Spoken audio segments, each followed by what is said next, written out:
अस्सलाम वालेकुम स्टूडेंट्स, आज हमने course code 8605 educational leadership and management का यूनिट नंबर 4 जो है उसको देखना है, एजुकेशनल प्लानिंग।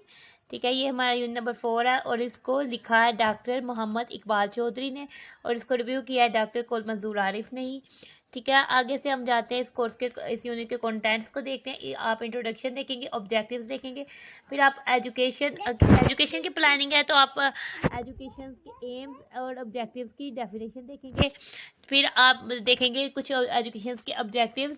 ठीक है, जैसे कि objective of self realization, objective of human relationship, objective of economic efficiency, objective of civic responsibility. इसके बाद आप डिफरेंट अप्रोचेस देखेंगे कि आप किस तरह से प्लानिंग कर सकते हैं। ठीक है, द सोशल डिमांड मेथडोलॉजी के जो सोसाइटी की क्या डिमांड है उस हिसाब से, the man power requirement methodology के कितनी जो है workers required at the rate of return methodology, और भी मेथडोलॉजीज हो सकती हैं। ठीक है, इसके बाद आ जाएगा आप एजुकेशनल प्लानिंग की टाइप्स और उसके मकासद को जो है समझेंगे। आप जानेंगे कि व्हाट इज एजुकेशनल प्लानिंग क्या है, टाइप्स ऑफ एजुकेशनल प्लानिंग क्या कौन कौन सी है, इम्परेटिव या सेंट्रलाइज्ड प्लानिंग। ठीक है, इंडिकेटिव प्लानिंग या local level planning, sectoral planning यानी सेक्शन की ओरल प्लानिंग, इंटीग्रेटेड प्लानिंग आ जाती है, the process of plan formulation आ जाता है, प्रोसेस ऑफ प्रोजेक्ट प्लानिंग आ जाती है, एक्टिविटीज़ आ जाती हैं, एक्सरसाइज आ जाती है और बिब्लियोग्राफी जो है आ जाती है। ठीक है, अब आ जाता है इंट्रोडक्शन की तरफ। ठीक है, एजुकेशन जो है वो मेन हर कौम का जो कोई भी पेशा अपनाने से जो पहले का काम होता है यानी प्री ऑक्यूपेशन, जो सेंट्रल ऑक्यूपेशन है यानी कि एजुकेशन ही प्री ऑक्यूपेशन है हर कौम का। इसलिए जो एजुकेशन के जो प्लान्स है वो मैक्सिमम जो है सक्सेस के साथ किए जाने चाहिए, बहुत ज़्यादा कामयाबी के साथ किए जाने चाहिए, बहुत ज़्यादा सक्सेस, ताकि ये बेस करे कि जो कंट्री या मुल्क की जो ज़रूरियात चेंज होती रहती हैं उसको कम्पीट करें और दूसरी कंट्रीज़ भी जो वर्ल्ड है में है उसको कम्पीट करें। एजुकेशनल प्लानिंग कौन कौन करते हैं, यानी वर्क ऑफ प्लानर्स यानी कि जो प्लान बनाते हैं वो करते हैं, एक्सपर्ट्स करते हैं, अथॉरिटीज़ करती हैं, या फिर ब्यूरोक्रेसी या जो है एजुकेशनल प्लानिंग करती है जो कि एजुकेशन की सर्विसेज को एडमिनिस्टर करती है, देखती है। लेकिन पेशेवराना तौर पर ये जो है एजुकेशन लीडर्स के हाथ में होती है। ठीक है, प्लानिंग एक ऐसा प्रोसेस है जिसमें जो महसूस डेवलपमेंटल गोल्स होते हैं, ठीक है, वो हासिल किए जाते हैं किसी भी मुल्क के। ठीक है, इस प्रोसेस में क्या क्या चीज़ें शामिल होती हैं, जो प्रेजेंट सिचुएशन है उसका एनालिसिस शामिल होता है और जो फ्यूचर आने वाले वक्त के बारे में फोरकास्ट यानी कि पेशन गोई होती है। इस तरह से जो एजुकेशनल प्लानिंग है वो उसका मकसद होता है कि एजुकेशन की डेवलपमेंट की जाए, इसके साथ साथ जो है जो भी रियासत या स्टेट है उसको ड्रा किया जाए उसकी। ठीक है, यानी स्टेट्स के जो जगह के लिहाज से या डिस्ट्रिक्ट सूबों के लिहाज से या इंस्ट्रक्शनल जो प्लान्स हैं वो ड्रा किए जाए यानी वो बनाए जाए। लेकिन जो एजुकेशनल प्लानिंग को जो प्रोफेशनली करते हैं वो एजुकेशन लीडर्स करते हैं। ठीक है, एक मुल्क की जो ज़िंदगी है, ठीक है, उसके जो महसूस डेवलपमेंट गोल्स हैं, ठीक है, वो जो है प्लानिंग एक प्रोसेस है, उसका ये मकसद है। इस तरह से जो एजुकेशनल प्लानिंग का मकसद है, एक ये है कि वो एजुकेशन की डेवलपमेंट करे और दूसरा है कि जो स्टेट या रीजनल या इंस्ट्रक्शनल प्लान है उनको ड्रा करे। ठीक है, ये प्लान जो है इन अक्लमंदी से जो है लिंक करने चाहिए, नीड्स और रिसोर्सेज को ये मैच करने चाहिए, नीड्स और रिसोर्सेज को। बिल्कुल इसी तरह से जो प्लानिंग का प्रोसेस है उसका मेन एम क्या है। ठीक है, जो प्लानिंग प्रोसेस है उसका मकसद है कि जो मैन पावर है जो उसकी ट्रेनिंग की रिक्वायरमेंट है उसका सर्वे किया जाए जॉब में, ठीक है, मार्केट में और साथ साथ मार्केट में। ठीक है, एजुकेशनल प्लानिंग जो है एक कंटिन्यूस सिस्टमेटिक प्रोसेस है, यानी सिस्टमेटिक तरीके से होता है जिसमें जो है एजुकेशनल सिस्टम की जो है वो प्लानिंग एजुकेशनल सिस्टम की, कुरिकुलम की, इंस्ट्रक्शन की और उसकी एक्सपेंशन की और इम्प्रूवमेंट की और डिफरेंट पार्ट्स के में बैलेंस की और एडमिनिस्ट्रेटिव सर्विसेज की जो है वो प्लानिंग इन्वॉल्व होती है। आगे से ऑब्जेक्टिव्स आ जाती है कि हम इस यूनिट को स्टडी करने के बाद किस काबिल हो जाएंगे। हम इस काबिल हो जाएंगे कि हम जो है एजुकेशन के कॉन्सेप्ट कि एजुकेशन क्या है, उसकी ऑब्जेक्टिव्स और उसकी इम्पोर्टेंस को डिस्क्राइब कर देंगे। ठीक है, हम एजुकेशन प्लान के प्रोजेक्ट को बता सकेंगे, डिस्कस एक्सप्लेन कर सकेंगे। हम जो है एजुकेशनल प्लानिंग के टाइप्स, गोल्स और प्रोसेस को डिस्कस कर सकेंगे। ठीक है, हम प्रोजेक्ट प्लानिंग के प्रोसेस को अंडरस्टैंड समझ जाएंगे। आगे से हम आते हैं, इसको स्टार्ट करते हैं। ठीक है, हमारा फर्स्ट कंटेंट में आ जाता है, सबसे पहले आ जाता है डेफिनेशंस आ जाती हैं, जो कि AIIMS and objective of education की डेफिनेशन। पहले कि एजुकेशन का मकसद क्या है, हम क्या जो है मंजिल हासिल करना चाहते हैं। हर जो एजुकेशन पॉलिसी है किसी ना किसी स्टेज पर इनको सीरियसली देखती है। ठीक है, जो भी मंजिल है एजुकेशन की उसको हम डिटरमाइन करते हैं, देखते हैं किससे देखते हैं कि नेशनल जो हमारी मुकामी है या हमारी सियासी है या सोशल है या इकनॉमिक है या साइकोलॉजिकल है या फिर चाइल्ड केयर की जो ज़रूरतें हैं उसे देखते हैं। बहुत सारे जो बेसिक एजुकेशन के कंसर्न्स हैं वो सेंचुरी सदियों से जो है वैसे के वैसे चलते आ रहे हैं। जिस जो टाइम गुजरता है जो है मुख्तलिफ पहलुओं से जो है उनको देखा जाता है।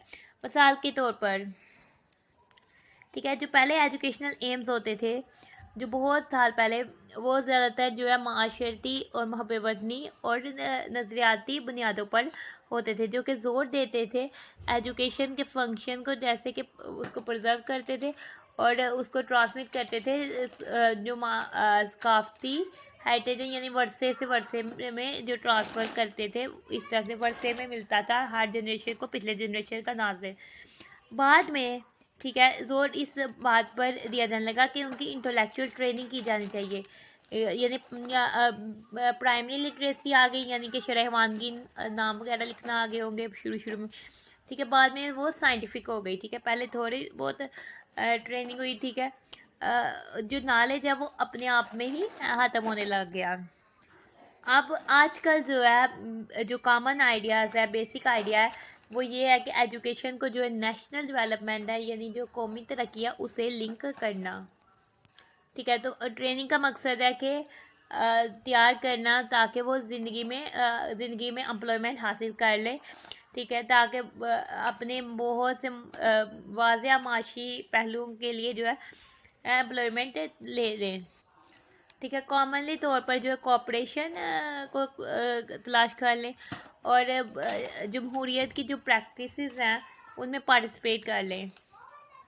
ठीक है, एजुकेशन को ज़्यादातर जो है देखा जाता है कि वो स्पेसिफिक मीन ऑफ ट्रेनिंग है, यानी कि महसूस जो तब्दीली है उसके ज़राए हैं। ठीक है, जो पहले से बना दी गई इक़दार है उसको रिन्यू करना, बदलना और उनको चैलेंज करना। ठीक है, जो इस पे जो जोर दिया जाता है वो एजुकेबिलिटी पर जोर दिया जाता है और ट्रेनेबिलिटी पे जोर दिया जाता है, यानी कि कितना एजुकेबल है पर्सन और कितना ट्रेंड है, ना कि उसकी इंस्ट्रक्शंस पर जोर दिया जाता है। ठीक है, अगर आप एजुकेशनल पॉलिसी स्टेटमेंट्स देखते हैं, ठीक है, जो गवर्नमेंट की एजुकेशन पॉलिसी स्टेटमेंट्स देखते हैं या फिर आप टेक्स्ट बुक्स में देखते हैं, तो आप इजीली इस चीज़ को समझ जाएंगे कि किस तरह डिफरेंट वेज से जो एजुकेशनल ऑब्जेक्टिव्स है वो बनाई गई हैं। इनमें कंटेंट, जो मौद है और जो जोर है वो चेंज होता जाता है, और जिसमें जो एजुकेशन की मेन मंजिल है ताहम जो है हर लिस्ट में किसी न किसी फॉर्म में मौजूद है। ठीक है, एम्स क्या हो सकते हैं कि कोई भी इंडिविजुअल है या कोई भी पर्सन है, कोई स्टूडेंट ही हो सकता है, उसकी मेंटल, इमोशनल, स्पिरिचुअल यानी कि दिमागी, जज्बाती, रूहानी और फिज़िकल यानी जिस्मानी तौर पर जो है डेवलपमेंट हो, और ताकि वो अपने आप को सोसाइटी में एडजस्ट कर सके। ठीक है, माशी तौर पर किसी भी इंडिविजुअल की इकनॉमिक वेबिलिटी यानी जो सकाफती शनाख्त है किसी भी सोसाइटी की, उसको मेंटेन किया जाए, जिससे जो है जो इंडिविजुअल्स या पर्सनस हैं वो बिलोंग करते हैं। ठीक है, कोई भी इंसान है वो इन ऑब्जेक्टिव्स को जो है इन ग्रुप्स में क्लासीफाई कर सकता है, यानी इन ग्रुप्स में डिवाइड कर सकता है। फर्स्ट आ जाता है पॉलिटिकल ऑब्जेक्टिव्स ऑफ एजुकेशन।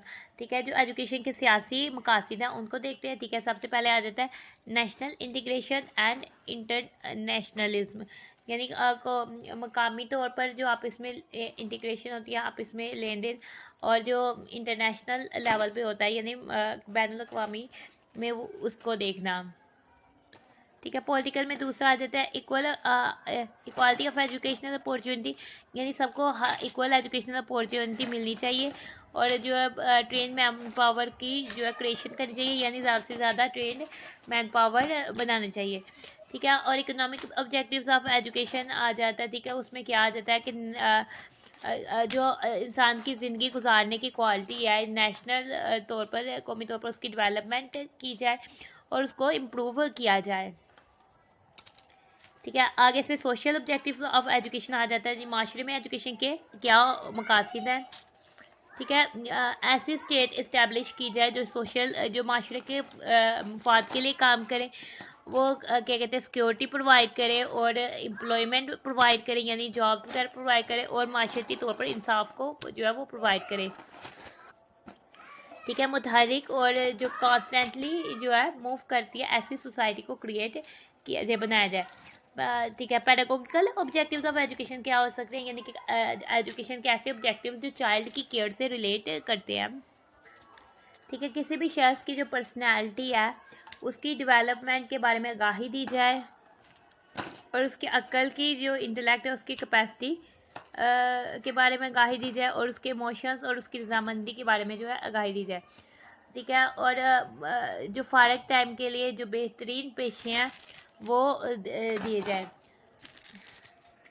ठीक है, आगे से हमारे पास आ जाता है national education association of the United states ने जो एजुकेशन पॉलिसी का कमीशन बनाया था, उसमें उसने जो एजुकेशन के पर्पसेस को एग्जामाइन किया था, देखे थे और डेवलप किए थे 4 सेट ऑफ ऑब्जेक्टिव्स। ठीक है, एक आया था objectives of self realization, objective of human relationships, objective of humans के आपस में अपने आप को जानना, ह्यूमन्स के रिलेशनशिप, ऐसे ऑब्जेक्टिव जिसमें माशी तौर पर बेहतरी लाई जा सके। ठीक है, सिविक रिस्पॉन्सिबिलिटी में आ जाता है कि शहरी होने के नाते जो क्या फ़राइज़ हैं वो। ठीक है, सबसे पहले हम सेल्फ रियलाइजेशन के जो ऑब्जेक्टिव्स हैं उसको देखते हैं। ठीक है, फर्स्ट आ जाता है द इंक्वायरिंग माइंड, एजुकेशन यानी कि हासिल करने वाला माइंड, एजुकेटेड पर्सन के अंदर जो है सीखने की जो है सलाहियत जो है वो भूख हो, सीखने की भूख हो। स्पीच आ जाता है, यानी एजुकेशन जो पर्सन है वो अपनी मदर टंग जो है अपनी मादरी जो ज़बान है उसे जो है क्लियरली बोल सके। रीडिंग में आ जाता है कि वो अपनी मादरी ज़बान को क्लियरली रीड कर सके। राइटिंग में आ जाता है कि एजुकेटेड जो पर्सन है वो क्लियरली राइट कर सके, यानी उसको क्लियरली लिखना आता हो। ठीक है, नंबर में आ जाता है कि एजुकेटेड पर्सन को जो है काउंटिंग की प्रॉब्लम्स को सॉल्व करना आता हो और कैलकुलेट करना आता हो। साइट एंड हियरिंग में आ जाता है, ठीक है, एजुकेटेड पर्सन जो है सुनने और ऑब्जर्व करने की सलाहियत रखता हो, उसमें स्किल्ड हो। ठीक है, हेल्थ नॉलेज आ जाता है कि एजुकेटेड पर्सन को हेल्थ के बारे में नॉलेज हो, हेल्थ हैबिट आ जा सकता है। एजुकेटेड पर्सन को चाहिए कि वो अपनी हेल्थ का भी ख्याल रखे, अपनी सेहत का भी, और जो उस पर डिपेंडेंट्स हो रहे हैं, यदि एक बाप है तो उस पर बच्चे उसके डिपेंडेंट है, मदर है तो उस पर उसके बच्चे डिपेंडेंट्स हैं, या एक बड़ा बहन भाई है तो उसके छोटे बहन भाई उस पर डिपेंडेंट्स है, तो उनकी भी सेहत का ख्याल रखे। ठीक है, तो रिक्रिएशन आ जाता है। ठीक है, एजुकेटेड पर्सन को चाहिए कि वो पार्टिसिपेट करे और स्पेक्टेटर यानी तमाशाई देखने वाला बने, बहुत सारे स्पोर्ट्स को देखना चाहिए उसको, और बहुत सारे अदर यानी जो पास टाइम करने के लिए अपनी रिक्रिएशन की एक्टिविटीज़ होती हैं उनको देखना चाहिए। इंटेलेक्चुअल इंटरेस्ट आ जाता है। ठीक है, एजुकेटेड पर्सन के दिमाग में ऐसे ज़राए होने चाहिए ताकि वो अपने फारग टाइम को यूज़ कर किस तरह से करें। एस्थेटिक इंटरेस्ट आ जाता है, ठीक है, यानी कि sense of environment, sense of beauty. Educated person को चाहिए कि वो ब्यूटी खूबसूरती को अप्रिशिएट करें। अच्छा, आगे से करैक्टर आ जाता है, किरदार। जो एजुकेटेड पर्सन है वो उसको चाहिए कि वो दे अपनी ही ज़िंदगी के मतलब जो है रिस्पॉन्सिबल यानी डायरेक्शन जो है वो बताए कि यानी अपनी ज़िंदगी के मतलब खुद ही रिस्पॉन्सिबल हो। आगे से हमारे पास आ जाता है the objectives of human relationships. First में आ जाता है रिस्पेक्ट फॉर ह्यूमनिटी। जो एजुकेटेड पर्सन है उसे पता होना चाहिए कि हमने हर एक की रिस्पेक्ट करनी है, ह्यूमन रिलेशनशिप्स क्या है। ठीक है, आगे से फ्रेंडशिप्स आ जाता है। एजुकेटेड पर्सन को चाहिए कि वो इंजॉय करे बहुत ज़्यादा मुखलिस तरीके से जो माशी ज़िंदगी है जो भी है उसको इंजॉय करे। ठीक है, कोऑपरेशन आ जाता है। एजुकेशन जो पर्सन होता है वो दूसरों के साथ काम करता है और उनके साथ खेल सकता है। कटेसी आ जाता है। ठीक है, कटेसी का मतलब होता है कि किसी का शुक्रिया अदा करना। तो द एजुकेटेड पर्सन जो होता है वो मस्ट भी होना चाहिए कि वो किसी के ऑब्जर्वेंट होना चाहिए, कि उसे ऑब्जर्व करना चाहिए कि जो माशरती तौर पर जो सहूलियात हैं उसको ऑब्जर्व करना चाहिए और उसमें तशक्कुर की सेंस होनी चाहिए।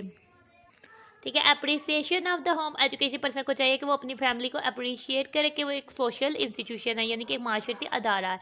ठीक है, कंजर्वेशन ऑफ द होम, यानी एजुकेटेड पर्सन को चाहिए कि वो अपनी फैमिली का तहफ़्फ़ुज़ करे, अपनी फैमिली के लोगों का तहफ़्फ़ुज़ करे, अपने घर का तहफ़्फ़ुज़ करे। होम मेकिंग, एजुकेटेड पर्सन जो है वो होम मेकिंग में स्किल्ड होना चाहिए। जैसे कि अगर मेल है तो वो ब्रेड अर्नर है तो उसमें उसको स्किल होना चाहिए, और जो अगर फीमेल है तो उसको घर में रहते हुए होम को अच्छे तरीके से बनाना चाहिए, यानी होम मेकिंग में भी स्किल्ड होना चाहिए। डेमोक्रेसी इन होम, यानी घर के अंदर भी जमहूरियत होनी चाहिए, यानी एजुकेटेड पर्सन को चाहिए कि वो अपनी फैमिली में भी जो है डेमोक्रेटिक रिलेशनशिप्स जो है वो मेंटेन रखे। ठीक है, आगे से आ जाते हैं ऑब्जेक्टिव्स ऑफ इकोनॉमिक एफिशिएंसी, यानी माशी तौर पर मौसर होना चाहिए। आगे से ऑब्जेक्टिव्स ऑफ इकोनॉमिक एफिशिएंसी आ जाते हैं। वर्क आ जाते हैं कि एजुकेटेड प्रोड्यूसर है, ठीक है, उसको जानना चाहिए जो कारीगरी, बेहतरीन कारीगरी की जो सेटिस्फेक्शन है उसको जानना चाहिए, यानी कि कौन सा काम, यानी किस हद तक एफिशिएंसी है होगी तो काम को बेहतर समझा जाएगा। ऑक्यूपेशनल इंफॉर्मेशन होता है। एजुकेटेड प्रोड्यूसर को जाननी चाहिए कि जो डिफरेंट जॉब्स हैं उनकी क्या रिक्वायरमेंट्स है, उनकी क्या अपॉर्चुनिटीज़ है। ऑक्यूपेशनल चॉइस, और एजुकेशनल प्रोड्यूसर है जो एजुकेशन को बनाता है, प्लानिंग करता है, उसको अपने ऑक्यूपेशंस, यानी उसने को अपने पेशेंट्स को ऑक्यूपेशन यानी अपने पेशे को सिलेक्ट करना चाहिए। ऑक्यूपेशनल एफिशिएंसी आ जाता है आगे। जो उसने वोकेशन पेशा चूज़ किया उसमें एजुकेशन प्रोड्यूसर है उसे जो है कामयाब होना चाहिए। ऑक्यूपेशनल एडजस्टमेंट आ जाता है। एजुकेटेड प्रोड्यूसर्स को जो है अपनी जो कारकर्दगी है उसको मेंटेन रखना चाहिए, अपनी जो मौसर वाले और यहाँ उसे इम्प्रूव करना चाहिए। ठीक है, ऑक्यूपेशनल एप्रिसिएशन, एजुकेटेड प्रोड्यूसर को चाहिए कि वो अपने काम की जो है माशरती वैल्यू है उसको अप्रिशिएट करे। ठीक है, माशरे में भी काम करे। पर्सनल इकोनॉमिक्स, ठीक है, एजुकेटेड पर्सन को चाहिए कि वो अपनी ज़िंदगी की जो माशियात है, जो पैसों के बारे में उसको प्लान करे। ठीक है, कंज्यूमर जजमेंट, यानी जजमेंट करने वाला। एजुकेटेड कंज्यूमर को चाहिए कि वो स्टैंडर्ड्स डेवलप करे ताकि वो अपनी ही जो एक्सपेंडिचर्स हैं, जो अपनी चीज़ें हैं उसको किस तरह से यूज़ करे। एफिशिएंसी इन बाइंग, एजुकेटेड जो कंज्यूमर है वो उसको इन्फॉर्म्ड होना चाहिए, यानी अपने बारे में जानना चाहिए, और वो एक स्किलफुल बायर होना चाहिए, कि यानी कि उसे स्किल्ड तरीके से जो है खरीदारी करनी चाहिए। कंज्यूमर प्रोटेक्शन आ जाता है।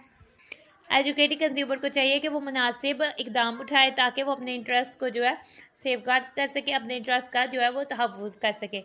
ठीक है, आगे से आ जाता है the education of civic responsibility. सबसे पहले आ जाता है सोशल जस्टिस। आगे से हमारे पास आ जाता है जो ऑब्जेक्टिव्स ऑफ सिविक रिस्पॉन्सिबिलिटी, यानी शहरी तौर पर क्या रिस्पॉन्सिबिलिटी है उसके ऑब्जेक्टिव्स। सबसे पहले आ जाता है सोशल जस्टिस। ठीक है, जो इंसान के सर्कमस्टेंसेस होते हैं, यानी जो इंसान के हालात हैं उनमें जो फ़र्क आ जाता है, तो एजुकेटेड पर्सन जो है उससे सेंसिटिव होता है, उसको जानता होता है। ठीक है, आगे से हमारे पास आ जाता है सोशल एक्टिविटी। एजुकेटेड जो शहरी होता है वो कोशिश करता है कि वो जो अनसेटिस्फैक्ट्री कंडीशंस हैं, ठीक है, ऐसी कंडीशंस हैं जो सेटिस्फैक्ट्री नहीं है उनको करेक्ट करने की कोशिश करता है, सही करने की कोशिश करता है। आगे से आ जाता है सोशल अंडरस्टैंडिंग।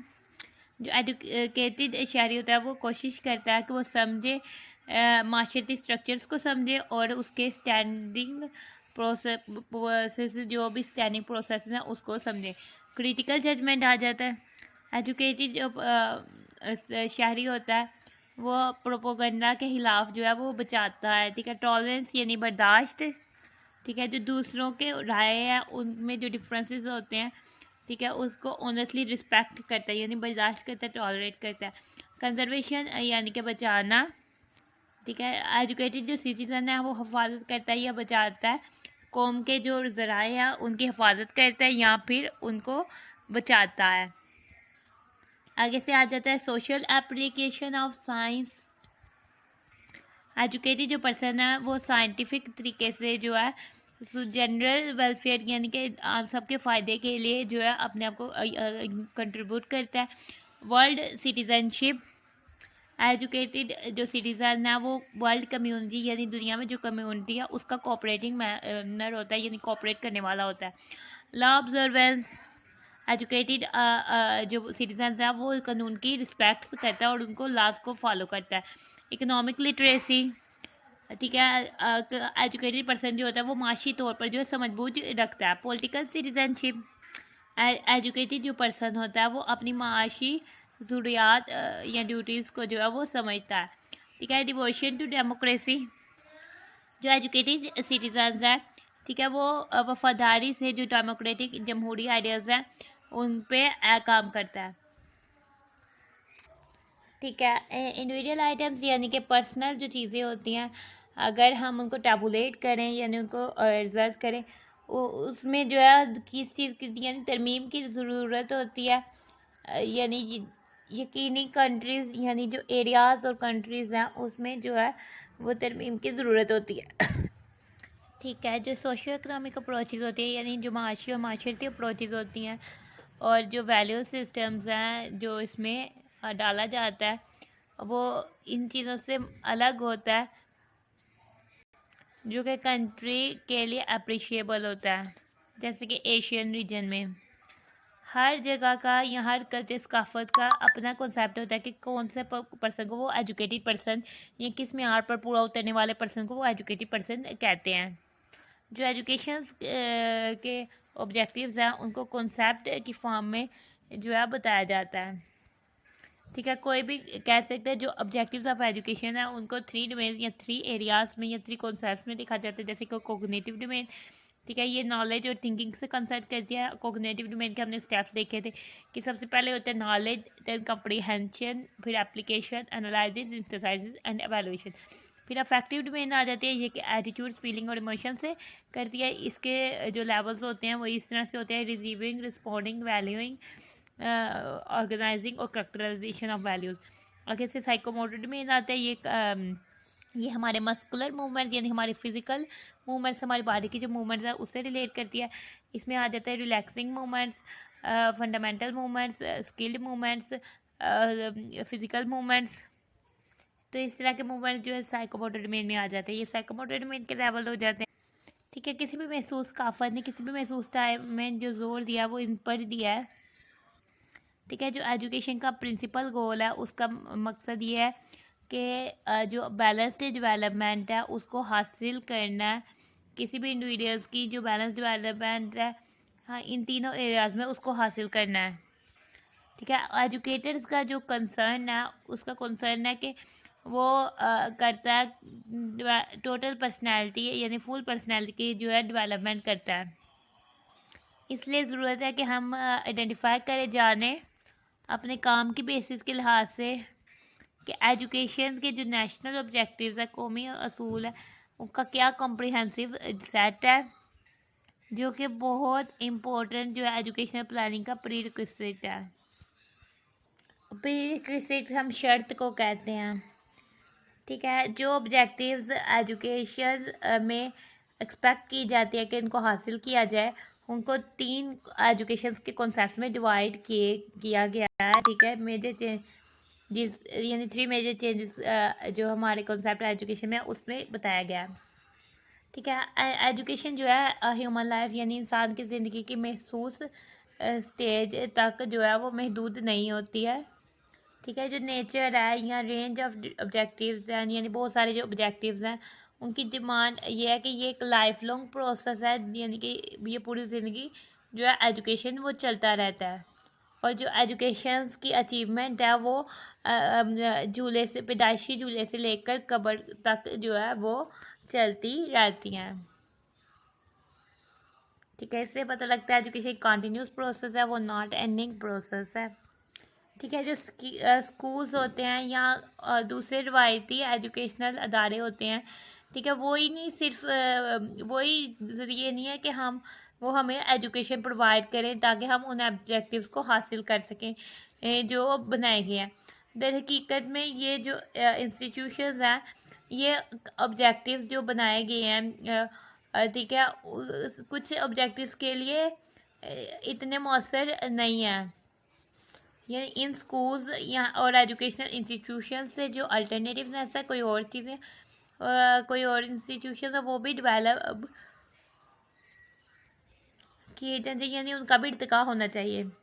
ठीक है, ऐसी चीज़ों को स्टडी करना जो कि वर्किंग से रिलेट ही नहीं करती, यानी डिवोर्स फ्रॉम वर्किंग, यानी वर्किंग से हमारी रोज़मर्रा की ज़िंदगी से रिलेट नहीं करती, ऐसी चीज़ों को स्टडी करना जो है कोई एक सीखने का एक तरीका नहीं होता, बल्कि वर्किंग जो खुद जो होती है वो बहुत मुअस्सर मेथड है लर्निंग का, सीखने का।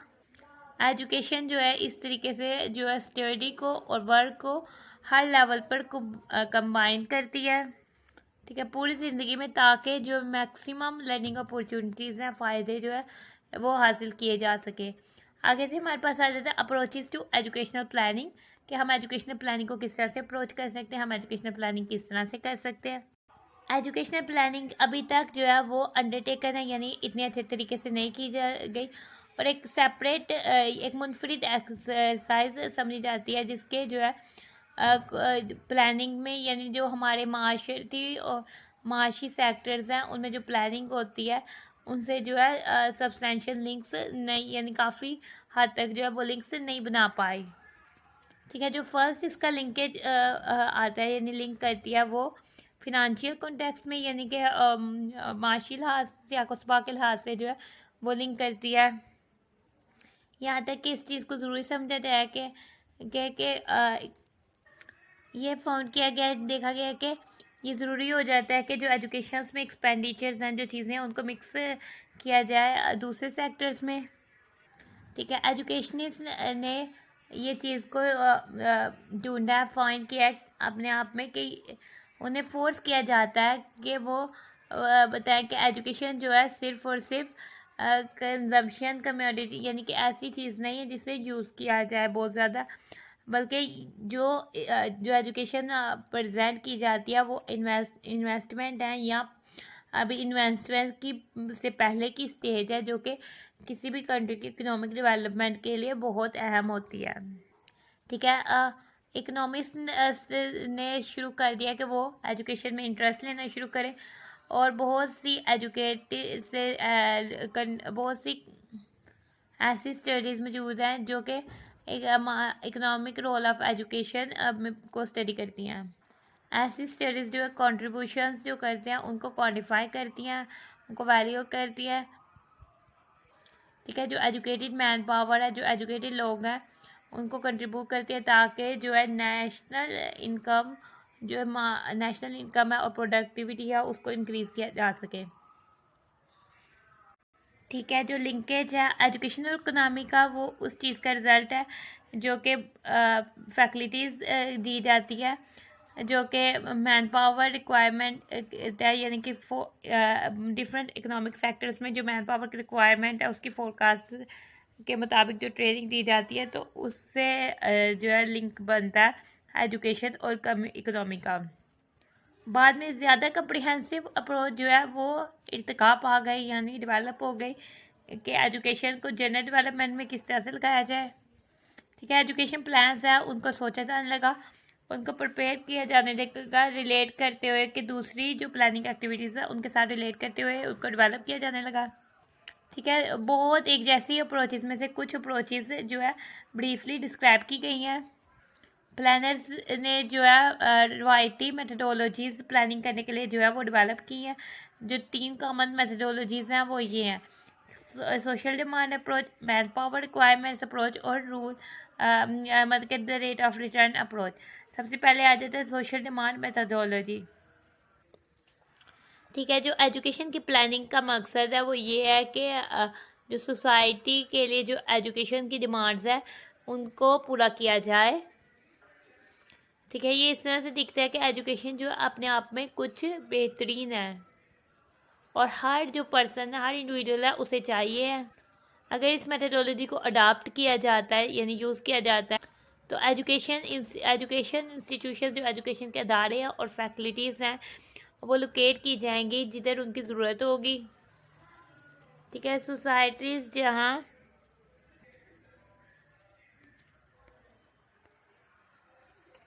ये अप्रोच को यूज़ किया जाता है।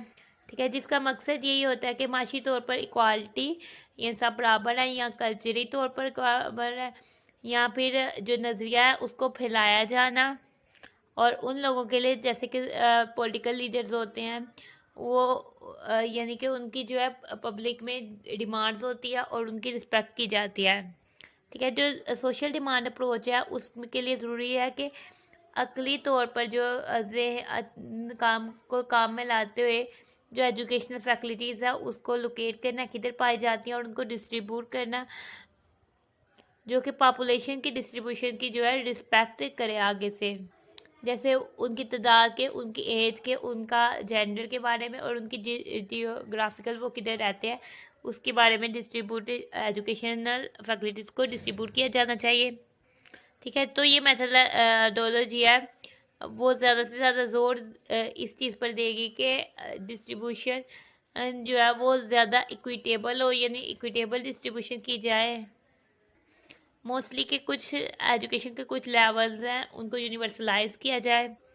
ठीक है, प्रॉब्लम इस मेथडोलॉजी में इधर आती है कि ये जो आसानी से जो है ओवर एक्सपेंशन है जिसमें ज़्यादा तवज्जो दी जाती है और पुअर फैकल्टीज़ या इरेलीवेंट कुरिकुलर है या वक्तन जो पुअर क्वालिटी आ रही है यानी जो स्टैंडर्ड्स गिरते जाते हैं उन पर जो है जोर दे देती है।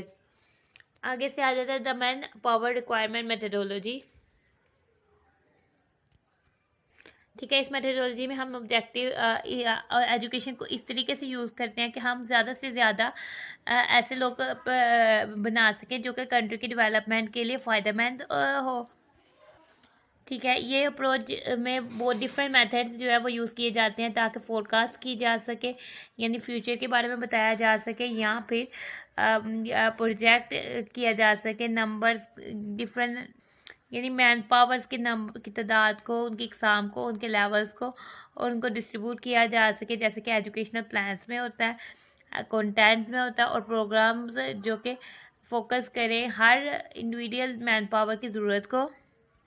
ठीक है, जो कुछ मेथड्स होते हैं वो इंक्लूड करते हैं जैसे एम्प्लॉयर्स जो काम करने वाला है उसका ओपिनियन मेथड, जिसमें जो एम्प्लॉयर्स है काम करने वाला है वो अपने डाटा को फर्निश इस तरह से करता है कि जो फ्यूचर में आने वाले वक्त के लिए जो उसके मैन पावर की जो ज़रूरत है इस हिसाब से जो अपने डाटा को फर्निश करता है।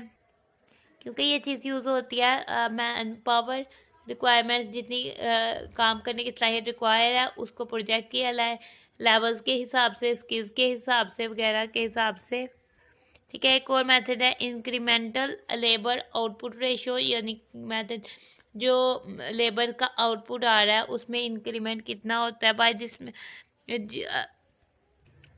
इस मेथड के ज़रिए एक फ़िक्स्ड रिलेशनशिप जो है वो अज्यूम देखा जाता है जो कि किन किन चीज़ों के बीच होता है जो कि किसी भी किस्म के लेबर्स होते हैं उनकी यकीनी कैटेगरी के बीच होता है। ठीक है, फॉर एग्जांपल हाई या मिडिल लेवल के जो लेबर्स होते हैं उनमें।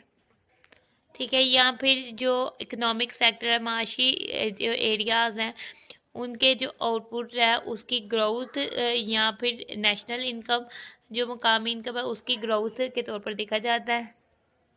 फिर आ जाता है इंटरनेशनल कंपैरिजन मेथड। ठीक है, इस मेथड में जो है डाटा को या इक्वेशंस को यूज़ किया जाता है जो दूसरी डेवलप्ड या डेवलपिंग कंट्रीज यूज़ करती हैं ताकि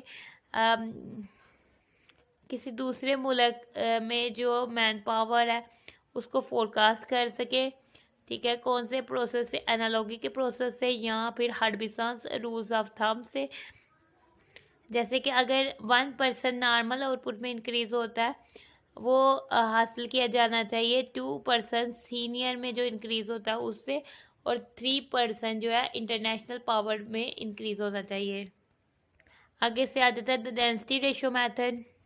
ठीक है, जो मैन पावर है, काम करने वाले इंसान है, उनकी जो डिफरेंट कैटेगरीज है उनके बीच जो मुनासिब रेशोज हो सकती है उसको एस्टिमेट करता है। आगे से हमारे पास आता है the rate of returns methodology. ठीक है, इस मेथड में हम अटैम्प्ट इस तरह से करते हैं, हम जो भी एजुकेशन की प्राइवेट या पब्लिक में कॉस्ट पड़ती है डिफरेंट टाइप्स की एजुकेशन की या डिफरेंट लेवल्स की एजुकेशन की जो पड़ती है, और वो कौन से बेनिफिट्स या रिटर्न्स देते हैं ऐसे एजुकेशन के, ठीक है, उसको हम इस मेथडोलॉजी में यूज़ करते हैं। ठीक है, इस मेथडोलॉजी में हम देखते हैं कि एजुकेशन जो होता है वो ज़रूरी तौर पर एक इन्वेस्टमेंट होती है। ठीक है, ये वैसे ही इन्वेस्टमेंट होती है जैसे दूसरी इन्वेस्टमेंट होती है, जो कि इस काबिल होती है कि हम इससे टाइमली जो है प्रॉफिट हासिल करते हैं। जब हम इसे अनएम्प्लॉयमेंट के लिए एडजस्ट करते हैं, यानी कि हम इसे एडजस्ट कर देते हैं कि जो वेस्टेज एबिलिटी वेरिएबल्स है वो ना हो और लेबर फोर्स पार्टिसिपेशन हो, तब ये होती है कैपेबल हो जाती है कि ये हमें कुछ बेनिफिट्स दें।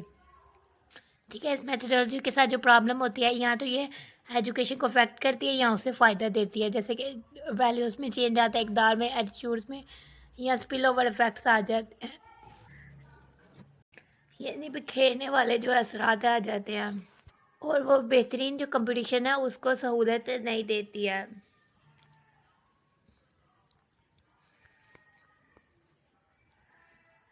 ठीक है, बहुत सी ऐसी कंट्रीज जो अभी डेवलप नहीं हुई यानी डेवलपिंग की स्टेज में है, उधर ज़्यादातर रुझान है कि वो डिफरेंट मुख्तलिफ औकात पे मुख्तलिफ मेथड्स को अप्लाई करते हैं और सोसाइटी की ज़रूरत के मुताबिक जो है डिफरेंट लेवल्स पे डिफरेंट मेथड्स को अप्लाई करते हैं।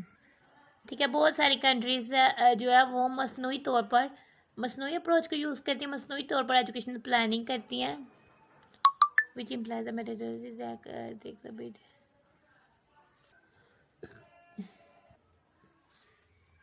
इक्वालिटी एंड डिस्पारिटी इश्यूज आ जाते हैं आगे से। ठीक है, यानी एजुकेशन सिस्टम को असेस करना चाहिए, यानी एजुकेशन देनी चाहिए एज के लिहाज से, जेंडर के लिहाज से, किस एरियाज़ के लोग हैं उस लिहाज से, और स्पेशल डिस्पर्सल यानी किस मकाम किधर के रहने वाले लोग हैं। ठीक है, मकामी बाजी यानी किधर के रहने वाले लोग हैं। ऑर्गेनाइजेशनल स्ट्रक्चर आगे है आ जा ठीक है, जो पावर है, अथॉरिटी है और जो उनके फंक्शंस हैं उसके डिस्ट्रीब्यूशन के साथ साथ जो है कम्युनिकेशन फ्लो भी होना चाहिए, यानी बातचीत भी होनी चाहिए। आगे से डेमोग्राफिक फैक्टर्स आ जाते हैं। ठीक है, एज हो सकती है, जेंडर हो सकता है,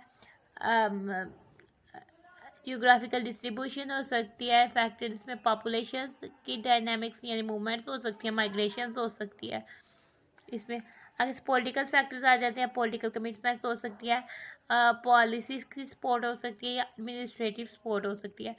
एक्सटर्नल एफिशिएंसी जो बैरूनी एफिशिएंसी यानी डेलीवर्स किसी चीज़ से रिलेटिव वर्क और रिस्पॉन्सिवनेस यानी रिस्पॉन्स करने के लिहाज से जो एक्सटर्नल एफिशिएंसी आती है। आगे से ऑक्यूपेशनल नीड्स आ जाती हैं, यानी कि जो पेशा वराना ज़रूरतें हैं वो आ जाती हैं।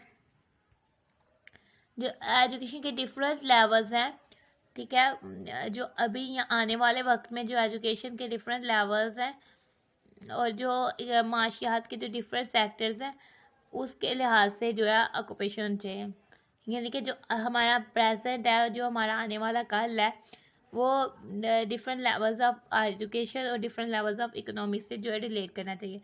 अब हम आ जाते हैं types and goals of educational planning. ठीक है, एजुकेशनल प्लानिंग की क्या टाइप्स हैं और क्या उसके मकासद हैं। सबसे पहले हम देख लेते हैं एजुकेशनल प्लानिंग क्या होती है।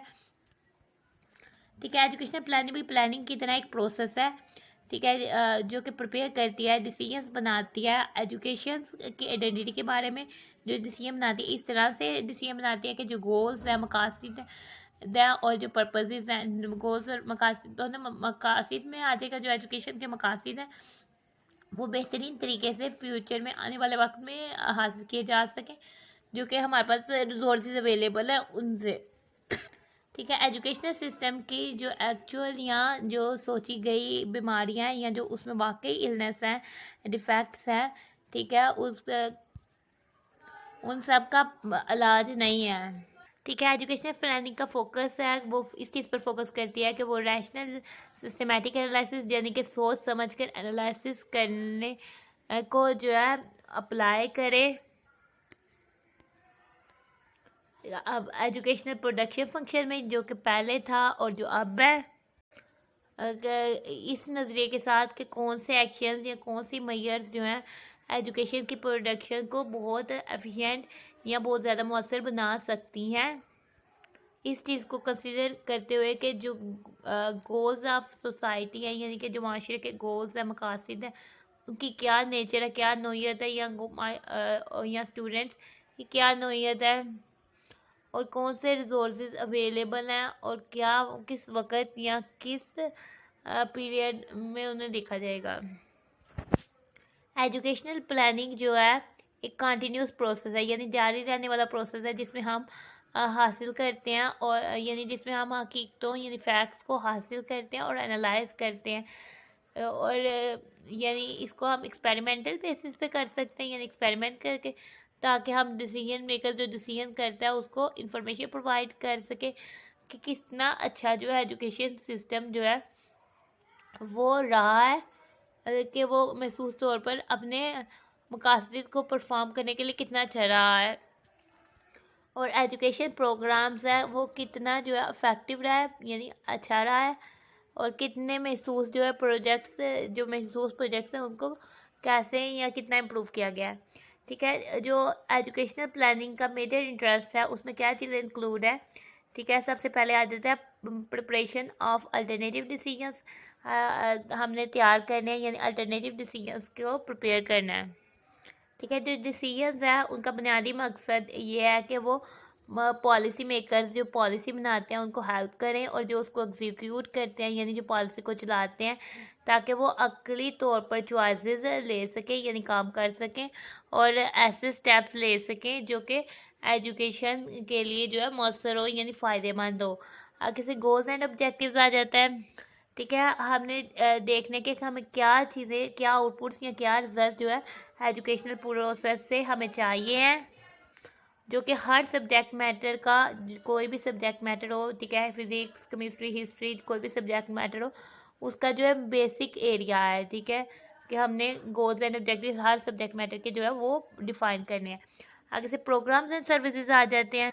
हम किस तरह से लर्निंग एक्टिविटीज़ को के डिफरेंट पार्ट्स को ऑर्गेनाइज कर सकते हैं और किस तरह से जो है इन एक्टिविटीज़ के बारे में सपोर्टिव चीज़ें या बच्चों को शो ऑफ कर सकते हैं। आगे से ह्यूमन रिसोर्सेज आ जाते हैं। हम किस तरह से इनकी परफॉर्मेंस में इनको मदद कर सकते हैं और इम्प्रूव कर सकते हैं, इनका जो इंटरेक्शन करा सकते हैं या इनकी स्पेशलाइजेशन करवा सकते हैं, इनके बिहेवियर की या ये कितना कॉम्पिटेंस है यानी कितना बेहतरीन है, इनकी ग्रोथ की कितना और इनकी सेटिस्फेक्शन की। आगे से फिज़िकल रिसोर्सेज आ जाते हैं। जो फैसिलिटीज़ अवेलेबल हैं हम उनको किस तरह से यूज़ कर सकते हैं या हम उनकी डिस्ट्रीब्यूशन के पैटर्न को प्लान कर सकते हैं और किस तरह से हम एक्सटेंसिव जो है वो हासिल कर सकते हैं, और कौन से जो है इस्तेमाल करने वाले इक़दार हैं जो हम ज़राए को दे सकते हैं जो कि प्रोसेस करते हैं ख़ास तौर पर जो हमारा जो रिसोर्स से फिज़िकल रिलेशन है उसको। आगे से फिनांस आ जाता है यानी मनी से रिलेटेड आ जाता है। ठीक है। ये भी एजुकेशनल प्लानिंग का मेजर इंटरेस्ट है। ठीक है। जो हमारी एक्सपेंडिचर है, हमारी ज़रूरत है, हम उसको किस तरह कैसे जो है बताएं कि उसकी क्या कीमत है और हम किस तरह से उसके लिए रेवेन्यू प्लान कर सकते हैं यानी कि वो अवेलेबल हो और उसका मैक्सिमम यूज़ किया जा सके, जो कि लार्जली तौर पर शेप करती है कि हम मेजर करें उस करैक्टर को कि किस तरह से हम ह्यूमंस को यूज़ करें और एजुकेशन सिस्टम में हम किस तरह से ह्यूमंस को और फिज़िकल रिसोर्सेज को जो है वो यूज़ करें। आगे से आ जाता है गवर्नमेंट स्ट्रक्चर। हम कैसे ऑर्गेनाइज करें और मैनेज करें ऑपरेशंस को और हम एजुकेशनल प्रोग्राम्स को कंट्रोल करें। ठीक है, जो सियासी कंडीशन है, पॉलिटिकल कंडीशन हैं, या प्रोविजन सूबे हैं या नस्ल है, ठीक है, उसके लिहाज से एजुकेशनल प्रोग्राम्स और इफेक्टिव एक्टिविटीज़ को जो है वो प्रमोट करें। अगर से तो सोशल कॉन्टेक्स्ट आ जाता है, यानी कि सियासी सियाको सबाक आ जाता है, सॉरी माशरती सियाको सबाक आ जाता है। ठीक है, एजुकेशनल सिस्टम में कौन से सोर्सेज, कौन से ज़राए और कौन से सोशल एलिमेंट्स को जो है वो कंसिडर किया जाना चाहिए, जो कि सिर्फ छोटे सिस्टम की रियलिटी है। ठीक है, जिसमें सोशल सिस्टम किसी भी कौम या कम्युनिटी के सोशल सिस्टम्स के जो सारे डिफरेंट एलिमेंट्स हैं वो इंक्लूड होते हैं। इसलिए जो एजुकेशनल प्लान्स होते हैं वो ओवरऑल नेशनल प्लान, यानी कि ओवरऑल जो कौमी प्लान्स हैं उसके मददगार होते हैं। प्लानिंग तक वो नेशनल हो यानी कौमी लिहाज से हो, या लोकल किसी खास जगह के लिहाज से हो, या फिर इंस्टीट्यूशनल किसी इंस्टीट्यूशनल के लिहाज से हो, वो इसलिए की जाती है, वो जो है वो फ्यूचर को असरअंदाज करती है, क्योंकि इसमें बहुत सारे जो है मंतकी तौर पर और जो पहले से डिटरमाइंड एक्शंस हैं वो लिए जाते हैं प्रेजेंट में किसके थ्रू अगर डिज़ाइन किए जाते हैं इसमें अल्टरनेटिव मेथड्स, स्ट्रेटजीज़ को और अप्रोचेस को, ताकि ऑर्गेनाइजेशन को जो है वो असिस्ट किया जा सके, ऑर्गेनाइजेशन को हेल्प किया जा सके कि वो अपने डिज़ायर्ड जो ऑब्जेक्टिव्स हैं उनको हासिल कर ले। ठीक है, महसूस तौर पर हम कह सकते हैं जो एजुकेशन प्लानिंग का है फोकस वो इंक्लूड कर वो उसमें शामिल है कि वो सिंप्लिसिटी को बनाए, या सिस्टम वाइज फिलॉसफी है उसको शो ऑफ करे, या गोल्स को शो ऑफ करे, या ऑब्जेक्ट किसी भी सिस्टम के गोल्स और ऑब्जेक्टिव्स को शो ऑफ करे, और या उसकी रिक्वायरमेंट के लिए बनाया जाए, या वो जो है प्रायोरिटीज़ की इस्टेब्लिशमेंट के लिए अल्टरनेटिव्स जो है उसको एग्जामाइन करे, या वो कम्युनिकेशन प्रोवाइड करे, या वो फिर या और इंफॉर्मेशन को दोबारा हासिल करे और रिसोर्सेज को एनालाइज करे, जो ऑब्जेक्टिव्स की अटेनमेंट है उसको इवेलुएट करे, और इसको फ्यूचर्स में जो है वो देखे। ठीक है, जो मुनासिब एजुकेशनल प्लान्स है उनके से जो है वो अवामिल बनते हैं, जैसे कि टाइम, कॉस्ट और एबिलिटीज़, जो प्लानर्स कितना टाइम देता है, कितनी कॉस्ट आती है, या क्या उसके अंदर एबिलिटीज़ हैं। ठीक है, वो आते हैं, क्योंकि हम जानते हैं कि एजुकेशन का जो प्रोसेस है वो बहुत ज़्यादा टाइम लेते हैं। मिसाल के तौर पर कि एक बच्चा है जो कि अभी उसने अपनी एजुकेशन स्टार्ट की है, ठीक है, उसको सेकेंडरी एजुकेशन पे जाने के लिए जो है 5 ईयर्स का टाइम रिक्वायर्ड होगा। ठीक है, अब 5 साल बाद वो फिर उसके बाद मज़ीद 5 साल उसको रिक्वायर्ड होंगे कि वो कॉलेज में एंटर होगा। ठीक है, जब वो 14 साल का होगा तब वो अपनी एजुकेशन जो है ऐसे स्टार्ट करेगा जिसमें वो अपनी जॉब के देखेगा कि उसने क्या काम करना है। इसकी वजह यह है कि एजुकेशन के प्रोसेस में बहुत ज़्यादा जो लंबा वक्त है वो इन्वॉल्व होता है। इसलिए एजुकेशनल प्लानर्स जो एजुकेशन को प्लान करते हैं, जो उसको एडमिनिस्टर करते हैं, उनको बहुत दूर तक जो है वो देखना पड़ता है कि मुनासिब वक्त पे जो है बहुत सारी फैकल्टीज़ जो है वो अवेलेबल होनी चाहिए, जो कि बच्चे को प्रोवाइड की जानी चाहिए कि वो अच्छी एजुकेशन को हासिल कर ले। ठीक है, ये कहा जा सकता है कि एजुकेशन जो है वो ख़तरे में है, उसकी जो क्वालिटी है वो कम है। ठीक है, जो कंटेंट है वो इरेलीवेंट है, जो मनी है वो नहीं हासिल की जा सकती, और जो ग्रेजुएट्स हैं वो काम नहीं ढूंढ पा रहे, और जो प्लान्स और प्रोग्राम्स हैं जो डिज़ाइन किए गए हैं कि वो प्रॉब्लम्स को सॉल्व करें।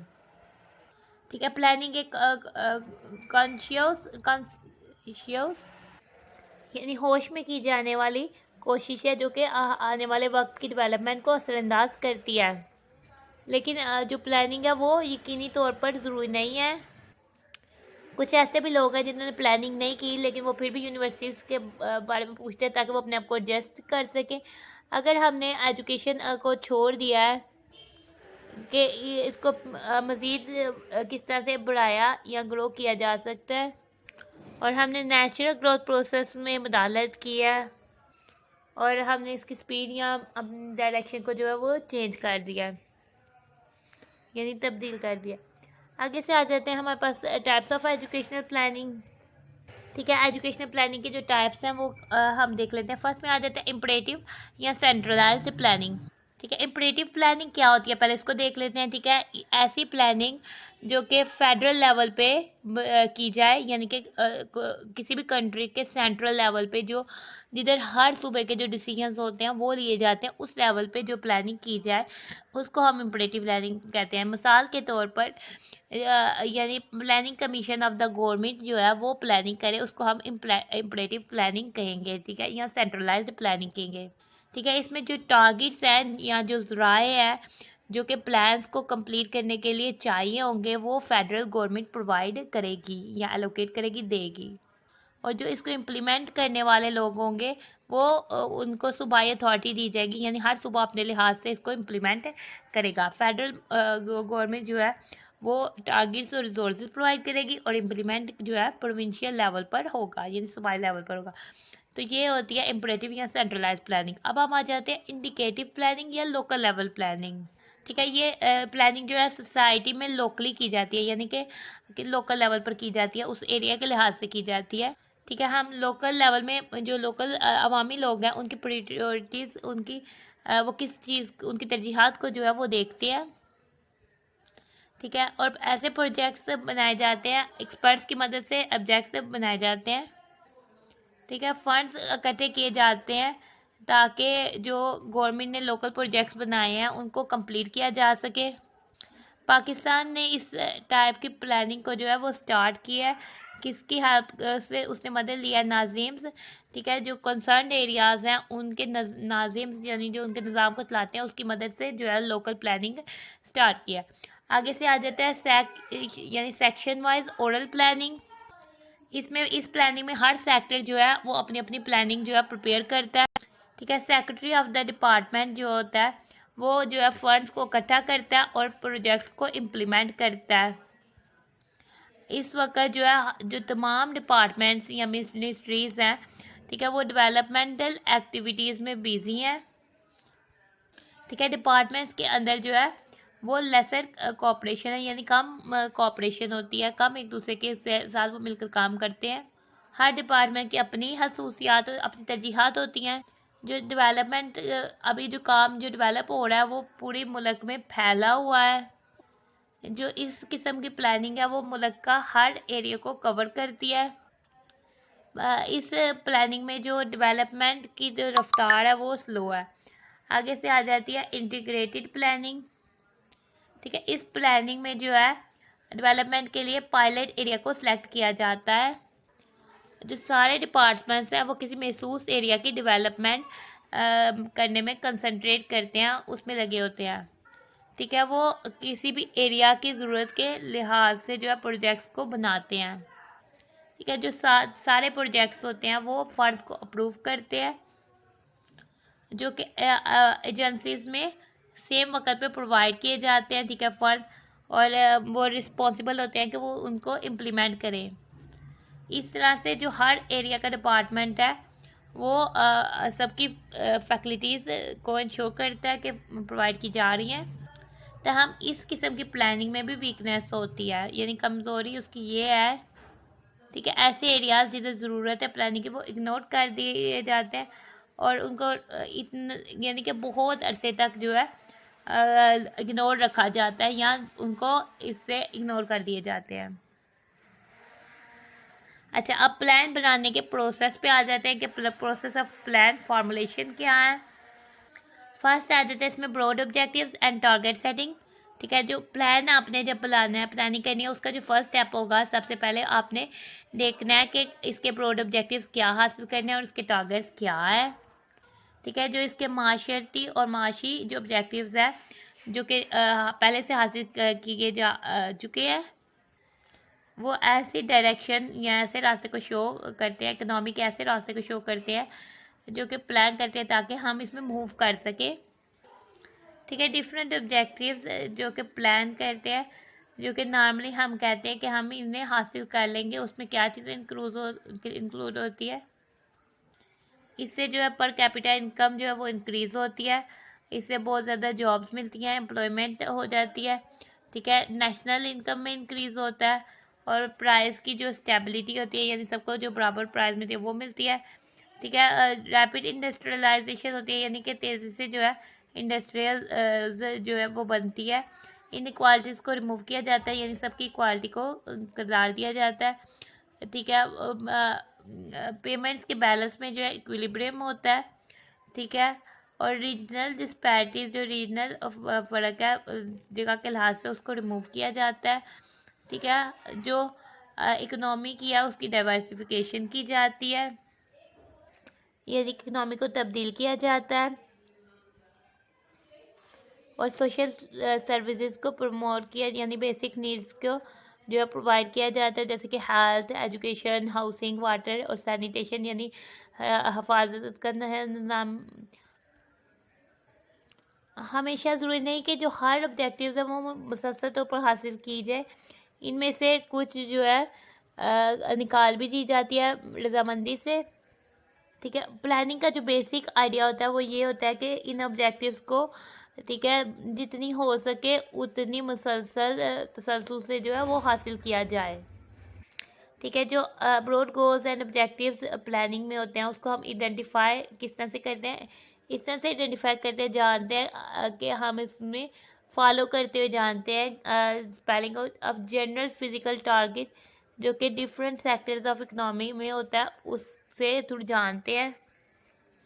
ये फिर बाद में जो है बन जाता है कि ये डिटरमाइन करता है, शो ऑफ करता है, यानी जो एनुअल प्लान्स होते हैं, सालाना प्लान्स होते हैं, उनकी शेप और साइज को जो है वो बताता है। Survey current economic conditions. ठीक है। नेक्स्ट आ जाता है हमारे पास सर्वे करंट इकोनॉमिक कंडीशंस। ठीक है। प्लानिंग फॉर्मुलेशन में नेक्स्ट स्टेप आ जाता है कि हमने लेना है स्टॉक ऑफ जो अभी कंडीशन चल रही है उसका ज़हीरा इकट्ठा करना है, यानी कि प्लान करने के लिहाज से, यानी से कंटेक्स्ट होता है जैसे आगे और पीछे, यानी कि प्लानिंग के अराउंड हमने जो है वो जो मौजूदा हालात है उसको इकट्ठा करना है। ठीक है। इन सर्वेस के ज़रिए हम जान जाते हैं कि कौन से एक एरियाज़ ऐसे हैं जिसमें जो है ज़्यादा एफर्ट्स जो है वो ज़रूरी है, ताकि इकोनॉमिक की जो है ओवरऑल ग्रोथ जो है वो की जा जाए। कि आगे से हमारे पास स्ट्रेटजी आती है। ठीक है। जो पहले हुए गोल्स और ऑब्जेक्टिव्स या टारगेट्स हैं उनको हम सेट करते हैं, और हम जो है करंट इकोनॉमिक कंडीशंस हैं उसका रिव्यू लेते हैं। वो हमें हेल्प करती है कि हम अडॉप्ट करें ताकि हम हासिल कर सकें बेहतरीन इम्प्लीमेंटेशन, यानी किसी भी प्लानिंग के लिए बेहतरीन इम्प्लीमेंटेशन को जो है वो हासिल कर लें। तो ये जो स्ट्रेटजी है वो महसूस मेथड से रिफ़र करती है, या उससे रिफ़र करती है कि हम जो है पहले से प्लान जो ऑब्जेक्टिव्स हैं और टारगेट्स हैं उनको हासिल कर लें। ये हमारे सामने जो क्रूशल एरियाज़ है उनको भी शो करती है, यानी अहम एरियाज़ को शो करती है। ठीक है। जिनको प्रॉपरली जो है ना निपटा जाए तो वो हमारे प्लान को जो है तस्वुर करते हैं और वो फेलर्स यानी कि नाकामी की सूरत में आ सकते हैं। ठीक है। फॉर एग्ज़ाम्पल मिसाल के तौर पर हम कह सकते हैं कि हमारे पास जो है 5 ईयर जो 5th 5 ईयर प्लान आया है, ठीक है, उसकी एक स्ट्रेटजी है, वो फोकस करती है जो एग्रीकल्चर बेस्ड डेवलपमेंट है, ताकि उस पर फोकस करती है ताकि हम जो रिसोर्स हैं जो पहले से मौजूद आए हैं उनका मौसर जो है इस्तेमाल कर सके। ठीक है। किस किस में, यानी ज़मीन में, मैन पावर में, यानी कि जो ताकत है लोगों की, और वाटर रिसोर्सेज यानी जो पानी के ज़राया उसमें। ठीक है। बी आ जाता है कि हम एक्सपेंड, ठीक है, जो मॉडर्न इनपुट्स है हम उसका ज़्यादा से ज़्यादा और मोस्ट एक्सटेंसिव जो है इस्तेमाल कर सकें। ठीक है। और इकनॉमी के अहम सेक्टर्स यानी अहम जगहों पे हम जो है परमानेंट इंस्टीट्यूशंस को जो है वो क्रिएट कर सकें, यानी कायम कर सकें। आगे से आ जाता है डिटर्मिनेशन ऑफ प्लान साइज। ठीक है। यानी कि प्लान बनाने के साइज में डिटर्मिनेशन अज़म, एक दफ़ा जब बहुत वाज़ेह ऑब्जेक्टिव्स हैं उनको टारगेट किया जाए, पता लग जाए और स्ट्रेटजीज हमें पता लग जाए, तो नेक्स्ट स्टेप जो आता है वो ये आता है कि हमने प्लान के जो साइज़ है उसको फिक्स करना है, ताकि हम जो है टोटल इन्वेस्टमेंट है उसको उस तक पहुंच जाए। ठीक है, इस मकसद के लिए प्लानर जो यूज़ करेंगे वो कैपिटल आउटपुट रेशियो क्या जो हमारे पास रिजल्ट आएगा उसकी रेशियो को या कैपिटल कोएफिशिएंट को हम एज अ टूल यूज़ करेंगे प्लानर्स। ठीक है, ये रेशियो हमें बताएगी कि कैपिटल को क्या ज़रूरत है कि वो क्या हासिल करे ताकि उसकी नेशनल इनकम में जो है इजाफा हो जाए। मिसाल के तौर पर कि अगर किसी कैपिटल की जो आउटपुट रेशियो है वो 4:1 है, ठीक है, वो उसकी इन्वेस्टमेंट से कम है, जैसे कि वो ₹4 जो लगाता है उसको एडिशन में ₹1 मिलता है, यानी इनकम ₹1 का एडिशन हो जाता है।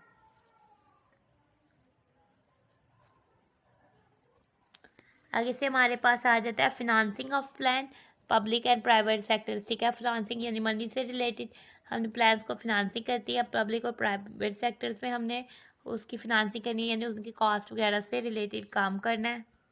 ठीक है, जब हमने पहले जान लिया कि जो साइज़ है प्लान का वो क्या होगा, नेक्स्ट स्टेप आता है कि हम जो है ऐसे तरीके ढूंढें जिससे हम जो है उसकी फिनांसिंग कर लें, किधर किधर, यानी पब्लिक और प्राइवेट सेक्टर्स में।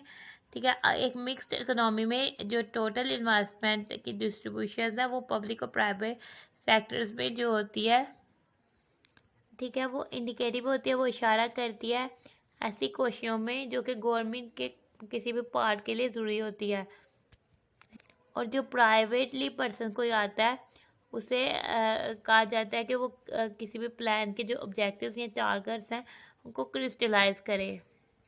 ठीक है, ऐसी इकोनॉमिक सिस्टम में जो प्लानिंग के इंस्ट्रूमेंट्स हैं वो ये होते हैं। आ जाता है, पहले आ जाता है डायरेक्ट पब्लिक एक्सपेंडिचर। ठीक है, ऐसे राजा जो कि गवर्नमेंट्स उठाती है ताकि जो है डिफरेंट सेक्टर्स में की डेवलपमेंट हो जाए, यानी कि माशी इकनॉमी के डिफरेंट सेक्टर्स की डेवलपमेंट हो जाए, वो उठाती है किधर से, एनुअल डेवलपमेंट प्रोग्राम्स के थ्रू जो है वो इखराजात उठाती है। आगे आ जाते हैं डायरेक्शन ऑफ रिसोर्सेज। ठीक है, जो गवर्नमेंट है वो डिटरमाइन करती है, देखती है रिसोर्सेज की डायरेक्शन को कि किस तरफ रिसोर्स जाते हैं प्राइवेट सेक्टर्स में। ठीक है, डिफरेंट पॉलिसीज़ और रेगुलेशंस के ज़रिए से, ताकि इन रिसोर्सेज की राह को दिखाया जा सके इस रास्ते की तरफ जिसमें प्लान बनाया गया। आगे से आ जाता है सोर्सेज ऑफ फिनांसिंग। ठीक है, ऐसे ज़राए जो फाइनेंस से रिलेटेड है उसका है कि प्लान करें दो काइंड्स, यानी दो इकसाम को प्लान करें। फर्स्ट ये है कि कुछ इंटरनल रिसोर्सेज होने चाहिए जो कि कंट्रीज़ जो है जनरेट करती हैं, किससे, टैक्सेस, ड्यूटीज़, सेविंग्स, बोरोइंग्स, उधार लेकर, टैक्सेस लेकर, ड्यूटीज से, सेविंग से। सेकंड है वो एक्सटर्नल रिसोर्सेज होते हैं, ठीक है, जो कि कंट्रीज से बाहर से जो है वो लाए जाते हैं, किस किस शक्ल में, यानी लोन्स की शक्ल में, ग्रांट्स की शक्ल में, बैरूनी मदद की शक्ल में, और ये जो बैरूनी ममालिक से प्राइवेट इन्वेस्टमेंट में उनकी शक्ल में। आगे से हमारे पास आ जाता है सेक्टरल प्रोग्राम्स। ठीक है, जब हमने डिफरेंट जो इकनॉमी के सेक्टर्स हैं उसके टारगेट्स को जब सेट कर लेना है, तो नेक्स्ट स्टेप हमारे पास आ जाता है कि हम प्रिपेयर करें जो पहले से प्लान प्रायोरिटीज़ हैं उनकी बुनियाद पर सेक्टरल प्रोग्राम्स को जो है वो बनाएं, इस नज़रिए के साथ कि हम इर्तिका दें, यानी बुनियाद रखें एक ठोस और काबिल अमल प्लान की। एक मुनासिब बैलेंस जो है डिफरेंट मेजर पार्ट्स, यानी प्लान के डिफरेंट मेजर पार्ट्स में जो मुनासिब बैलेंस है वो बहुत ज़रूरी है। ठीक है, प्लान में जो है कंसिस्टेंसी यानी मुस्तकिल मजाजी और जो है मुनासिब पन होना चाहिए। ठीक है, इसमें इक्विलिब्रियम होना चाहिए। एग्रीगेट आउटपुट टारगेट्स जो नहीं के जो आउटपुट टारगेट्स आते हैं और जो अवेलेबल रिसोर्सेज है, जो पहले से मौजूद रिसोर्सेज है, उनमें इक्विलिब्रियम होना चाहिए।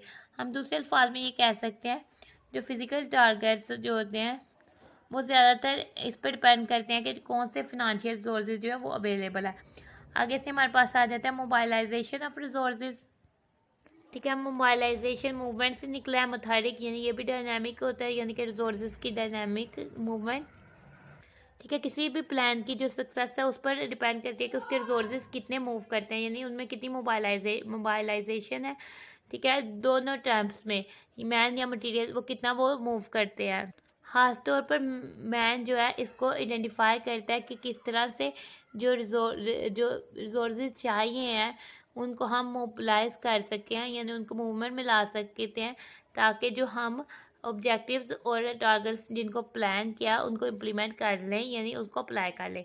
आगे से हमारे पास आ जाता है प्लान एग्जीक्यूशन।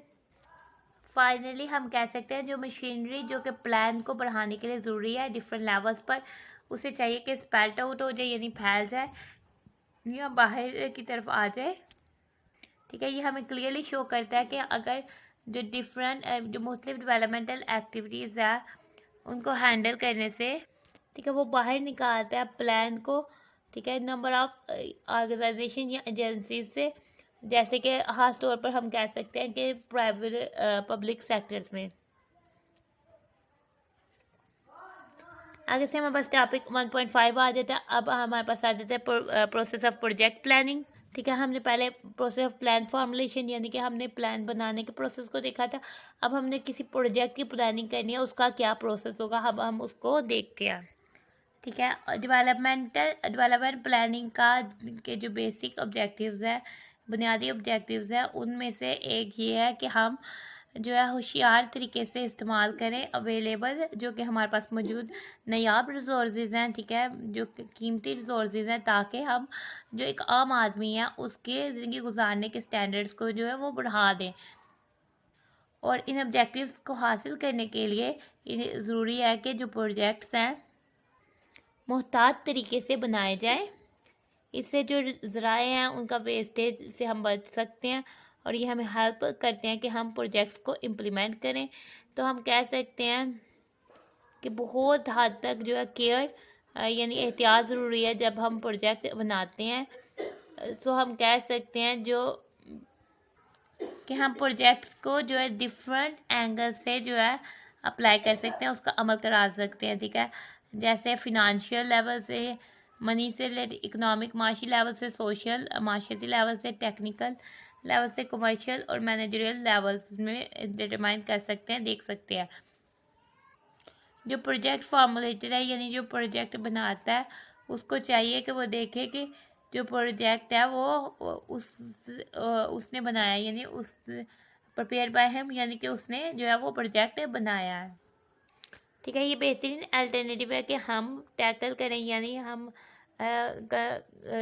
कुछ महसूस प्रॉब्लम्स को से जो है लड़ें, मुकाबला करें, जबकि हमारे पास बहुत सारी रुकावटें मौजूद हों। ठीक है, इसमें इंक्लूड क्या होता है कि इसमें रिसोर्सेज कम से कम यूज़ किए जाते हैं। ठीक है, और प्रोजेक्ट जो होता है वो साउंड ठोस होना चाहिए, फिनंशियल लिहाज से, इकोनॉमिक लिहाज से, टेक्निकल, कमर्शियल और मैनेजरियल व्यू पॉइंट से जो है वो स्ट्रॉन्ग होना चाहिए। ठीक है, प्रोजेक्ट में यकीनी फ्लेक्सिबिलिटी होनी चाहिए ताकि उसको एडजस्ट किया जा सके किसी भी चेंज के लिहाज से, जो कि इम्प्लीमेंटेशन फेस में कोई चेंजिंग आ सकती है तो वो उसमें एडजस्ट की जानी चाहिए। ठीक है, आप जो नीचे पैराग्राफ्स आएंगे उसमें आपको जो किसी भी प्रोजेक्ट्स की जो ज़रूरी फीचर्स हैं वो बताई जाएंगी। ठीक है, ठीक है, कोई भी प्रोजेक्ट है उसकी एक अहम फीचर ये हो सकती है कि इंट्रोडक्शन।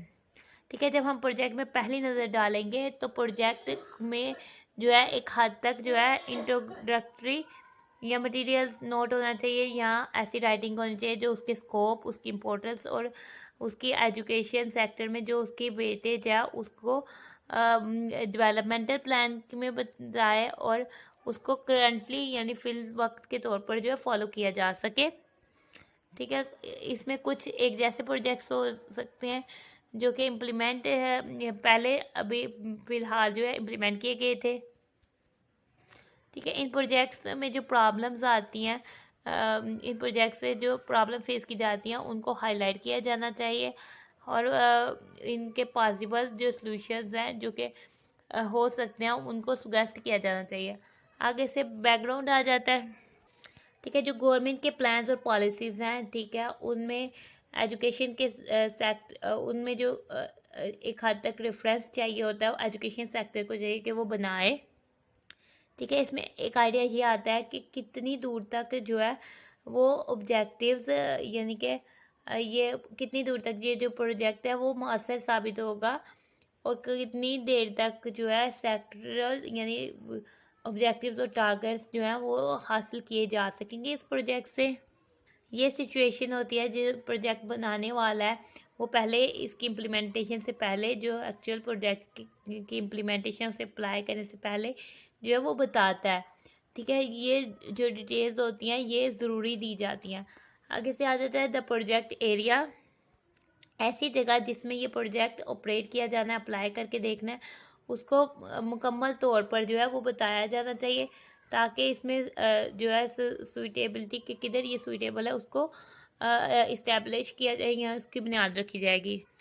इस मकसद के लिए जो मुख्तलिफ सर्वेज हैं वो लिए जाएंगे, ताकि जो टेक्निकल और दूसरा डाटा है वो जिधर रिक्वायर्ड है उसको अप्लाई किया जा सके। ठीक है। आगे से आपको प्रोजेक्ट एरिया के कुछ पहलू बताए गए हैं, ठीक है, वो देख लेते हैं। सबसे पहले प्रोजेक्ट एरिया में आ जाता है फिजिकल रिसोर्सेज। ठीक है। ये बहुत ज़रूरी है कि अगर हम इसमें ज़मीन को इस्तेमाल करने के पॉइंट ऑफ व्यू से देखें तो ये बहुत ज़रूरी है। ठीक है। इस चीज़ के लिए स्टडी रिक्वायर्ड होगी, ताकि किसी भी जगह का नक्शा को पता लगाया जा सके, और उसकी जो मिट्टी है उसकी क्या खसूसियात हैं। ठीक है। जैसे कि हम एग्रीकल्चरल प्रोडक्शन या इरिगेशन प्रोजेक्ट्स जो है उन पर नज़र डालते हैं। ठीक है। उसमें वाटर की अवेलेबिलिटी है कि नहीं है, तो कैसी है, अटैक्स है, ये चीज़ें जो है फिजिकल रिसोर्सेज में आ जाते हैं।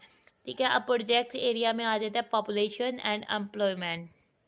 ठीक है। जो प्रोजेक्ट एरिया में जो हम पॉपुलेशन को स्टडी करते हैं वो हमें आइडेंटिफाई करती है कि कितना जो है प्रोजेक्ट फ़ायदेमंद रहेगा। ठीक है। इस किस्म की इस स्टडीज़ में जो चीज़ें हम होते हैं, हम देखते हैं साइज़ और एज, यानी जो पॉपुलेशन वहाँ रहती है उसके स्ट्रक्चर का साइज़ क्या है या उनकी एज क्या है, उधर डेंसिटी कितनी है यानी डेप्थनेस कितनी है, और इसका कितना अर्बन रूरल डिस्ट्रीब्यूशन है, यानी कि शहरी और देहातों में कितनी डिस्ट्रीब्यूशन है, और माइग्रेशन ट्रेंड्स क्या हैं, किस तरह से माइग्रेट लोग होते हैं, एक्स्ट्रा वगैरह। आगे से आते थे फिजिकल इंफ्रास्ट्रक्चर। ठीक है। हम जो प्रोजेक्ट की नेचर है उस पर डिपेंड करते हैं हुए फिजिकल इंफ्रास्ट्रक्चर में हम आ जाते हैं कि ठीक है प्रोजेक्ट की क्या नेचर है उस पर डिपेंड करते हुए जो है हम, ठीक है, हम ट्रांसपोर्ट और कम्युनिकेशन के लिहाज से जो है पोजीशन को राइज करते हैं, जो कि प्रोजेक्ट के ऑपरेशन को डायरेक्टली जो है वो बर्दाश्त करेगी। ठीक है। प्रोजेक्ट फार्मूलेशन की स्टेज में जो है प्रॉपर तरीके से जो फिजिकल इंफ्रास्ट्रक्चर है उसकी स्टडी की जो ज़रूरत है वो रिक्वायर्ड होती है। आगे से हमारे पास आ जाता है इंस्टीट्यूशंस। ठीक है। सब्जेक्ट एरिया में इंस्टीट्यूशंस भी आ जाते हैं। ठीक है। अगर जो ठीक है, स्पोर्टिंग इंस्टीट्यूशन जो कि सपोर्ट करेंगे प्रोजेक्ट को वो मौजूद होंगे, तो उधर जो है प्रोजेक्ट जो है काम अच्छी तरीके से करेगा, स्मूथली जो है वो काम करेगा। ठीक है। ये ऐसे इंस्टीट्यूशंस की एग्जामिनेशन करना कि किधर है कौन से, ये शायद के सब्जेक्ट प्रोजेक्ट एरिया का बहुत अहम हिस्सा है। इससे पहले के जो प्रोजेक्ट को किसी महसूस जगह पर जो है वो पर्पज किया जाए या लोकेट किया जाए या परफॉर्म किया जाना चाहिए। ठीक है। अब हम आ जाते हैं प्रोजेक्ट की प्लानिंग के फोर्थ पार्ट पे। ठीक है। वो आ जाता है कि objective and phasing of the project. ठीक है। आपने महसूस टर्म्स में जो है प्रोजेक्ट के ऑब्जेक्टिव बताने होते हैं। सेम इसी तरह से जो फिजिकल वर्क इसमें इन्वॉल्व होता है वो शो करता है इस प्रोजेक्ट के टाइम पीरियड या इसकी पासिंग के रेफरेंस से। ठीक है। ये डिफरेंट प्रोजेक्ट एक्टिविटीज़ को आइडेंटिफाई करने में मदद देता है, और इसको कंप्लीट जो है बहुत ज़्यादा लॉजिकल तरीके से जो है इसको कंप्लीट करता है। आगे से हमारे पास आ जाता है चॉइस ऑफ लोकेशन या प्रोडक्शन प्रोसेस एंड साइज। ठीक है, प्रोजेक्ट को बनाने की इस स्टेज पर जो फैक्टर्स जो हमें, जैसे कि लोकेशन क्या होगी, प्रोडक्शन प्रोसेस क्या होगा, साइज़ क्या होगा, वो ज़रूरत है कि हम उसको डीपली पढ़ें ताकि हम उसे रिलेट कर सकें प्रोजेक्ट की नेचर से। ठीक है, ताहम हम कह सकते हैं कि एक ठोस प्रोजेक्ट जो है वो अगर प्रॉपरली तरीके से लोकेट नहीं किया जाएगा तो वो फेल होगा कि वो अपने रिज़ल्ट दे दे। तो सबसे पहले इम्पोर्टेंस जो प्रोजेक्ट को दी जाएगी कि उसके लिए प्रॉपर लोकेशन को चूज़ किया जाएगा।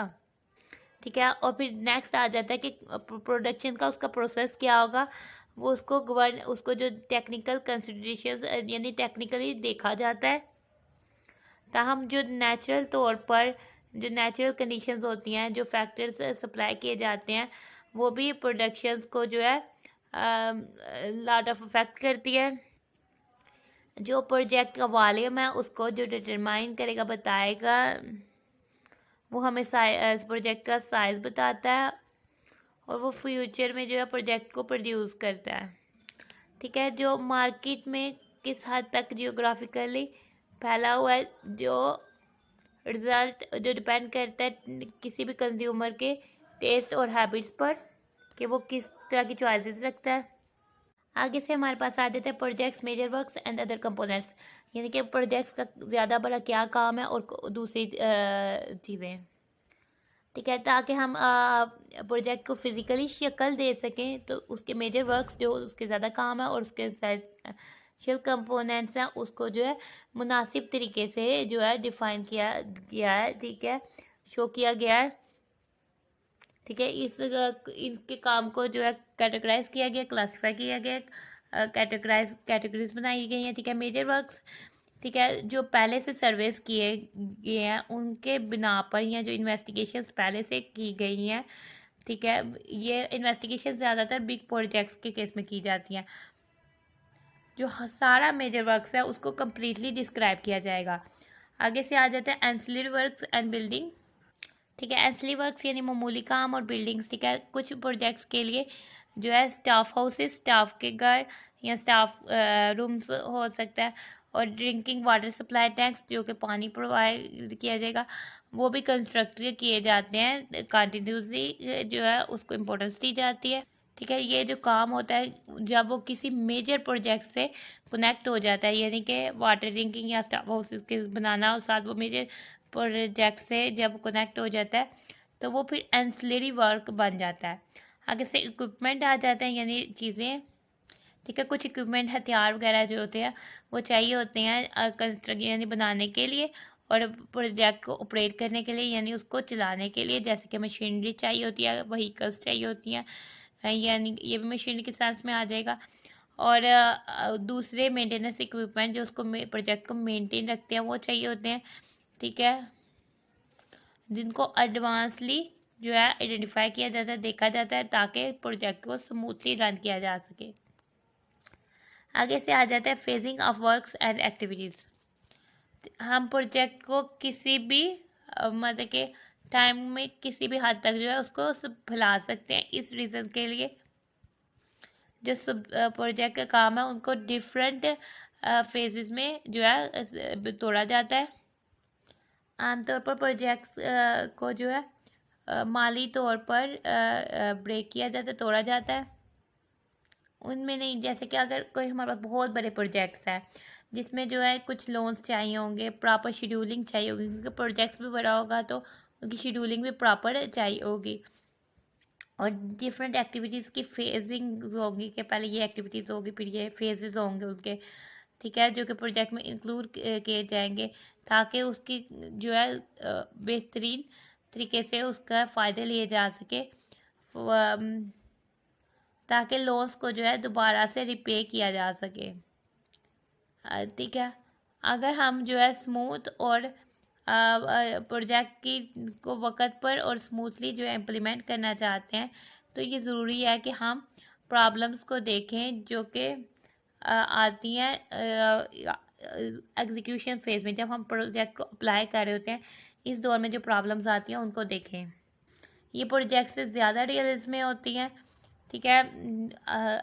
किसी भी यानी प्रोजेक्ट की फार्मूलेशन की कोई भी स्टेज हो, उसमें जो है ज़्यादा रियलिज्म में आ जाती है। आगे से प्रोजेक्ट कॉस्ट आ जाते हैं, ठीक है। डिफरेंट प्रोजेक्ट्स की कॉस्ट जो है वो डिफरेंट होती है। सबसे पहले आ जाते हैं कैपिटल कॉस्ट, ठीक है। ये जो कवर करती है हर ऐसे अखराज जो फिजिकल तौर पर होते हैं। इसमें क्या क्या इंक्लूड होते हैं? जो मेजर वर्क की कॉस्ट होती है, एंसिलरी वर्क्स, बिल्डिंग्स की कॉस्ट होती है, इक्विपमेंट्स की कॉस्ट होती है, एंड और जो स्पोर्ट्स सर्विसेज है उनकी कॉस्ट होती है, और जो कॉन्टीजेंसीज यानी ग्रुप्स की कॉस्ट होती है वो आ जाते हैं। आगे से आ जाता है रिकरेंट कॉस्ट। रिकरेंट कॉस्ट में ऐसे अखराज आ जाते हैं जो कि ऐसी अशिया और सर्विसेज को खरीदने के लिए किए जाते हैं, जो कि किसी भी प्रोजेक्ट को ऑपरेट या बरकरार रखने के लिए ज़रूरी होते हैं, ठीक है। इन कॉस्ट में इंक्लूड क्या होती है कि सैलरीज या प्रोजेक्ट के एम्प्लॉयज़ की वेजेस यानी कि सैलरीज में ही आ जाता है, जो उनको पैसे दिए जाते हैं, ठीक है। ठीक है, किसी भी प्रोजेक्ट के का जो मेन काम करने के लिए जो ज़रूरी इनपुट्स है रिक्वायर्ड होता है उसकी कॉस्ट, जैसे फ्यूल, इलेक्ट्रिसिटी वगैरह, ठीक है। एक्सपेंसेस जो कि किसी भी कैपिटल आइटम्स होती हैं उनकी रिपेयर या उनको रिपेयर करने के लिए या उनको मेंटेन करने के लिए खर्च किए जाते हैं वो।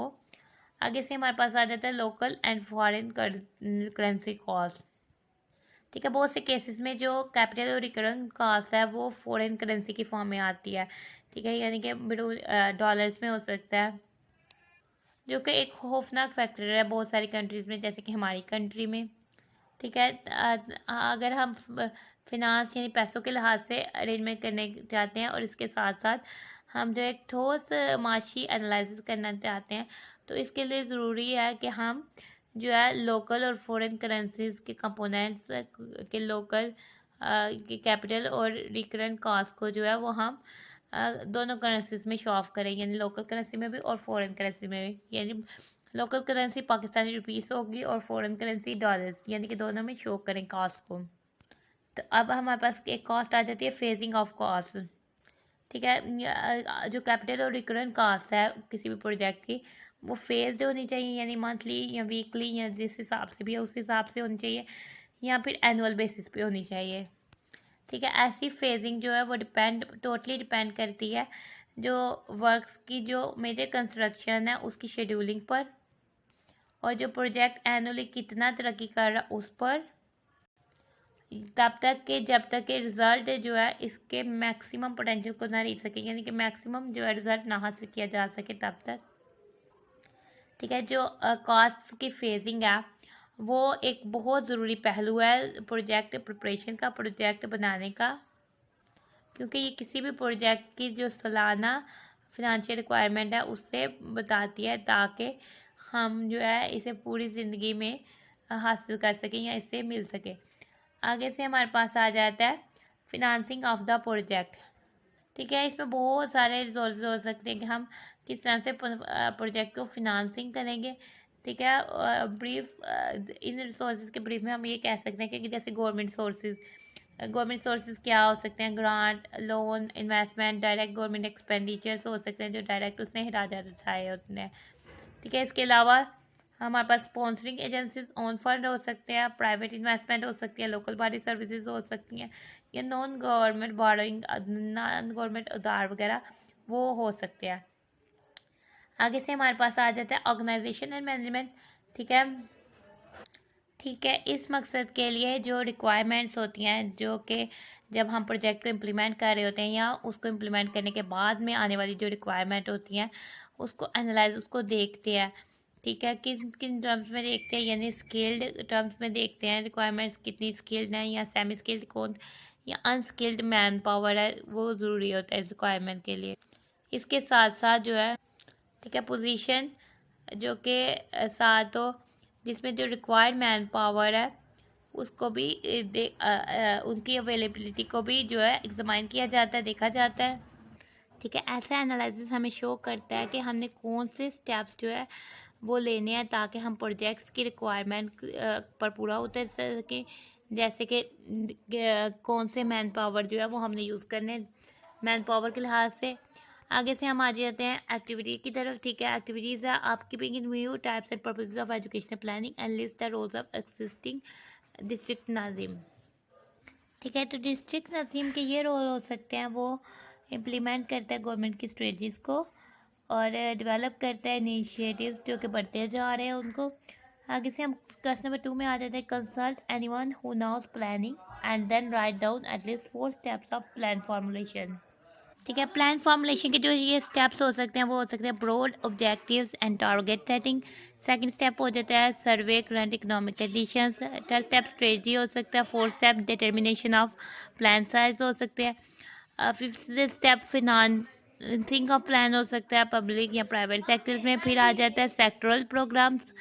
फिर उसके बाद आ जाता है मोबिलाइजेशन ऑफ रिसोर्सेज। फिर प्लान एग्जीक्यूशन आ जाता है। तो इस तरह से स्टेप्स हो जाते हैं प्लान फॉर्मुलेशन के।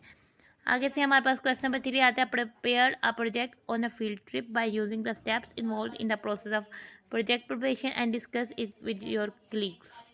आपने एक फील्ड ट्रिप का प्रोजेक्ट बनाना है और उसमें बताना है कि कौन से स्टेप्स इन्वॉल्व होंगे और उस प्रोजेक्ट के प्रोसेस में कौन से स्टेप्स इन्वॉल्व होंगे और उसको अपने अपने कलीग से डिस्कस करना है। आगे से एक्सरसाइज पे आ जाते हैं। सबसे पहले आपने एजुकेशनल प्लानिंग की डेफिनेशन करनी है, फिर इसकी अप्रोचेस बतानी है, जैसे कि सोशल डिमांड मेथडोलॉजी है, मैन पावर रिक्वायरमेंट मेथडोलॉजी है, रेट ऑफ रिटर्न मेथडोलॉजी है, और आपने बताना है कि पाकिस्तान में कौन सी फॉलो की जा रही है। ठीक है, पाकिस्तान में इन सब का भी थोड़ा सा फॉलो किया जाता है। ठीक है, आगे से explain the types of planning with examples. आपने प्लानिंग की टाइप्स बतानी है, आपने एग्जांपल्स के साथ बनानी है और उसका रेफरेंस जो है वो पाकिस्तान के साथ देना है। ठीक है, इंसेंटिव या सेंट्रलाइज प्लानिंग हो सकती है, इंडिकेटिव या लोकल प्लानिंग हो सकती है, सेक्टोरल यानी सेक्शन की ओरल प्लानिंग हो सकती है, सेक्टर की किसी ओरल प्लानिंग हो सकती है, इसके अलावा इंटीग्रेटेड प्लानिंग हो सकती है। ठीक है, आपने इसको पाकिस्तान के हिसाब से और एग्जांपल जो है वो देनी है। आगे से आ जाता है differentiate the plan and project and the process of work. ठीक है, आपने प्लानिंग 1.6 में देखी थी, उसका बताना है, और प्रोजेक्ट प्लानिंग आपने टॉपिक 5 में और ये 4 में और 5 में देखी है, तो आपने इन दोनों का बता देना है और इन दोनों के प्रोसेस का बताना है। ठीक है, आगे से हम आ जाते हैं बिब्लियोग्राफिस पे। अगर आप इस यूनिट के मतलब मज़ीद जानना चाहते हैं तो आप इसको नेट पे सर्च करें और आपको मज़ीद इन्फॉर्मेशन जो है वो मिल जाएगी। Thanks for watching and stay blessed.